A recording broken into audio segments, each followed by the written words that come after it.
Hey y'all, welcome back. We're going to talk about the Emergency Family Medical and Relief Act, all the ins and outs, any questions that you may have. Hopefully this will answer it. Any misconceptions that you've heard online, this should also help. It'll give you an idea of what is acceptable, what's not acceptable, and how you should apply. Any other questions, let us know, drop a comment, like, subscribe. Let's get into it.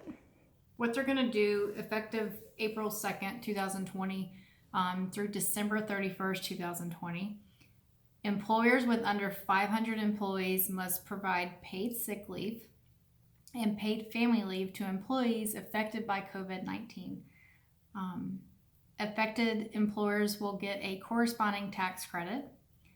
Processes and details are not known at this time. We will provide information as soon as it becomes available. That's from our CPA. So this is a summary of emergency family paid leave and sick leave. For an employee, what is owed to you is if you meet these certain criteria. So the Emergency Family and Medical Leave Act, it will provide you up to 12 weeks of job protection leave. Employees must have been employed for at least 30 calendar days. So if you were not, if you were 29, 24 days, you can't get it. And only if you're unable to work via telework to care for a child, if the school or child care provider is closed due to COVID-19. 10 days can be unpaid, or employees may use other paid leave, including paid leave provided by this act. 10 weeks of paid leave paid at 2/3 of a regular rate, capped at $200 a day, and a cap at $10,000 for 2020. The Emergency Paid Sick Leave Act applies to all employees, regardless of how long they've been employed, keywords, if they are unable to work because of the following: self-quarantine, an advisement of self-quarantine, i.e. by your governor, and experiencing any symptoms and seeking diagnosis, caring for an individual subject to quarantine, i.e. your husband or your wife or your child or your grandmother, your mother, someone that lives in your home is sick and you're caring for them.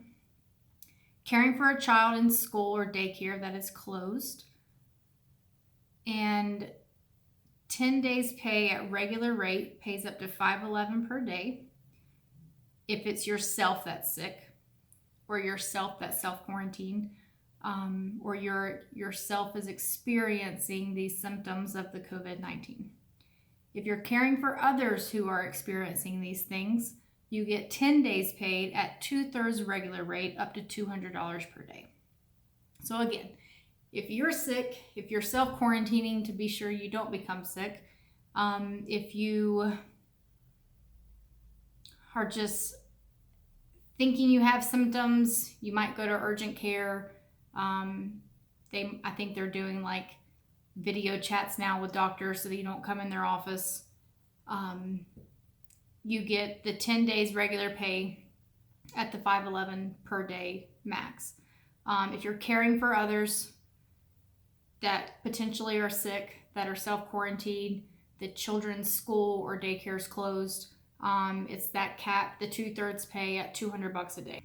Again, if employers are firing you for no reason, steps that you can take to make sure that you get these paid funds.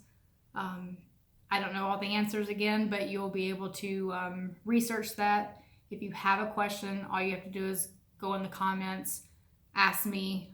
I will do my best in finding the answer. If I can, I'll reach out to some other people to see if they can give me some answers, and then I will post it on there. We don't need 40,000 rolls of toilet paper, like, let's be for real. Have a couple weeks of food in your refrigerator. Keep things moving. If you need help, ask. This is not a time to be prideful. Ask people. If you need food, if you need toiletries, if you need something for your kid, if you need something for your elderly mom or grandparents, whomever, not a time to be prideful. Like, let's help each other out. figure out what we can do. I'm actually talking with someone from Nevada right now, trying to get these hand washing stations up in the city for the homeless people. To me, they're, that's where they go. They're on the streets and there's nowhere to really wash their hands. And if it's really spreading germs and people touching things, they shouldn't be touching them. And if that's how it's being spread, then the only way we can also help the homeless people not spread it to themselves or to others or to us, we need to get them adequate things in order to do that. So hopefully we'll stay tuned and see if we can get that going. So again, emergency family and medical leave, you had to be there 30 days. Emergency paid sick leave, doesn't matter how long you were there. Two very important differences. Any other questions? Comment below. I'll research, get back to you. Like, subscribe, hit the bell, and we will see you next time. Love always, be kind, and see you later.